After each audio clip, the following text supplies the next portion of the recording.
وہ باقاعدہ طور پر وہ قانون کے دائرے سے باہر اگر کام کر رہی ہے تو ریٹ آف مینڈامس کے ذریعے متاثرہ شخص کا حق ہے کہ ریٹ آف مینڈامس کے ذریعے اس کو باقاعدہ طور پر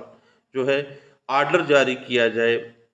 اس متعلقہ عدالت کو یا اس کارپوریشن کو یا اس سرکاری ادارے کو کہ قانون کے مطابق اپنے فرائض منصبی کو وہ ادا کرے۔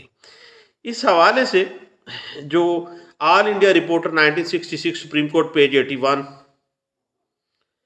اور all India reporter 2002 supreme court page 1598 ہے، اور اس پہ اوپر اگر آپ مزید کچھ دیکھنا چاہتے ہیں تو all India reporter 2005 supreme court page 3202 ہے، اور all India reporter 1987 supreme court page 537 ہے، اور اسی حوالے سے P L D 2009 supreme court page 644 جو ہے وہ اس حوالے سے کچھ گائیڈ لائنز دے دیتا ہے۔ اور صاحب یہ یاد رکھیے گا کہ جو متاثرہ شخص ہے اس کو یہ بھی ثابت کرنا ہے ریٹ آف مینڈامس میں اب ریلیف لینے کے لیے کہ جو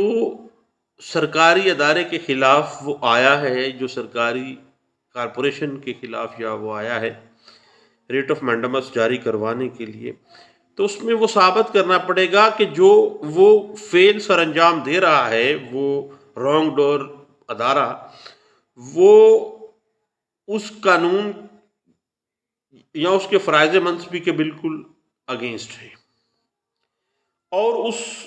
ادارے کو روکنا بے حد ضروری ہے۔ اس حوالے سے P L D 1969 supreme court page 616 جو ہے وہ ہمیں گائیڈ لائنز دے دیتا ہے۔ اس کے بعد جہاں تک معاملہ ہے نا لوکس اسٹینڈائی کا، تو ریٹ آف مینڈامس میں لوکس اسٹینڈائی ہمیشہ اگریوڈ پرسن کو حاصل ہے کہ وہ ریٹ آف مینڈامس جاری کروائے گا۔ یعنی اگر کوئی کارپوریشن، سرکاری ادارہ یا ماتحت عدالت کے کوئی ایسا فعل سر انجام دے رہی ہے، کوئی ایسا آرڈر پاس کر رہی ہے کہ متاثرہ شخص جو ہے وہ متاثر ہونے جا رہا ہے، تو پھر کانسٹیٹیوشنل پٹیشن آف مینڈامس جو ہے وہ مینٹینیبل ہے اس شخص کے لیے۔ اور P L D 2009 supreme court page 644، P L D 2004 Karachi page 728، 1998 S C M R page 204، 2008 C L C page 102، 2003 C L C page 1057، اور 2001 سی ایل سی پیج 820، اور اس کے علاوہ 2015 P L C Supreme court page 183 ہے، اور 2002 Y L R page 3363، 2002 C L C page 673 واضح کر دیتی ہے کہ متاثرہ شخص جو ہے جب ریٹ آف مینڈامس میں آئے گا کسی سرکاری ادارے کے خلاف، تو باقاعدہ طور پر اس کو ڈائریکشن گورنمنٹ کو دی جائے گی، اس ادارے کو، کہ بھائی آپ قانون کے دائرے میں رہتے ہوئے یا اپنے فرائض منصبی کو اکارڈنگ ٹو لا جو ہے وہ ادا کریں، اور اس اپنے فرائض منصبی میں کوئی کوتاہی یا غفلت نہ کریں۔ یہ کمانڈمنٹ اس کو دی جاتی ہے۔ اور اگر وہ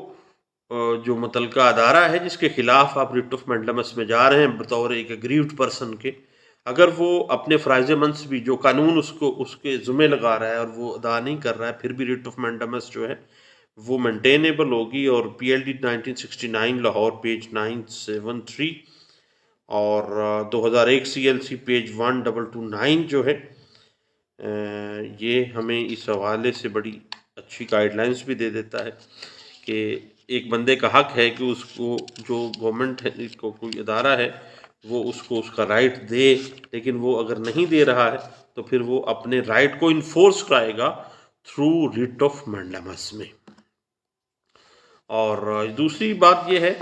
کہ ریٹ آف مینڈامس کے لیے آپ کو بطور اگریوڈ پرسن پٹیشنر کو یہ بیان حلفی دینا ہوگا کہ اس نے جو متعلقہ کنسرن کارپوریشن ادارہ یا ماتحت عدالت ہے اس کو کام کرنے کی درخواست کی تھی، اور اس نے اپنا کام کرنے سے انکار کر دیا ہے. مثلاً قانون اس کو یہ کہتا ہے کہ یہ کام کرو، لیکن وہ قانون کی بات نہیں مان رہا ہے. اس حوالے سے P L D 1981 Supreme court page 178، 2009 Y L R page 1462 اور P L D 2007 Lahore page 568، P L D 2007 Lahore page 568 اور P L D 2006 Lahore page 789 ہے، P L D 2009 supreme court page 406 اور 2006 سی ایل ڈی پیج 674 جو ہے وہ اس بات پہ ہمیں گائیڈ لائنز دے دیتا ہے. اور یہ بات ذہن میں رکھیے گا کہ ریٹ آف مینڈمس کو جاری کروانے کے لیے ایک گریوڈ پرسن کو یہ لازمی ثابت کرنا پڑے گا کہ اس کے جو قانونی، آئینی یا بنیادی حقوق ہیں وہ کس طرح سے کسی ادارے، کسی کارپوریشن یا کسی ماتحت عدالت کے وائلیٹو آف لا جو وہ آرڈر جاری کر رہی ہے یا جو وہ کام کر رہی ہے، جو اس کو کرنا چاہیے، اس سے کس طرح سے اس کے رائٹس انفرنج ہو رہے ہیں، کس طرح سے اس کے حقوق پر مداخلت کی گئی ہے. اس حوالے سے P L D 1957 Dhaka High Court page 342 اور 1968 S C M R page 646، 2006 C L D page 674 اور P L D 2009 supreme court page 406 جو ہے وہ ہمیں ریٹ آف مینڈمس کی یہ بنیادی جو ریلیف لینے کے لیے جو بنیادی پری کنڈیشنز ہیں، جو بنیادی کرائٹیریا ہے، issuance of rate of mandamus کے حوالے سے ہمیں گائیڈ لائنس دے دیتی ہے. تو جناب جب کبھی بھی آپ کو کسی ادارے یا کسی کارپوریشن یا سرکار کے کسی عدالت یا نیم عدالت کوئی بھی ادارہ ہے، وہ اگر قانون کے مطابق کام نہیں کر رہا ہے جو قانون اس کو اجازت دیتا ہے، تو پھر آپ کے اگر رائٹ انفرنج ہو رہے ہیں تو writ of mandamus is the best remedy to get the relief. لیں دوستو، یہ چند ایک کانسٹیٹیوشنل ایشوز تھے ریٹ آف مینڈمس کے جو میں نے اپنے دوستوں سے شیئر کیے ہیں. انشاءاللہ نیکسٹ ہم ریٹ آف پروبیشن کے ساتھ دوبارہ بیٹھتے ہیں، اس کے بعد ریٹ آف کوورنٹ اور اس کے بعد ریٹ آف ہیبیس کارپس پہ ڈسکس کریں گے. اس کے بعد پھر انشاءاللہ ہم آگے جو ہے نیا سیریز کا آغاز کرنے جا رہے ہیں. دعاؤں میں یاد رکھیے گا. Thank you. اللہ حافظ.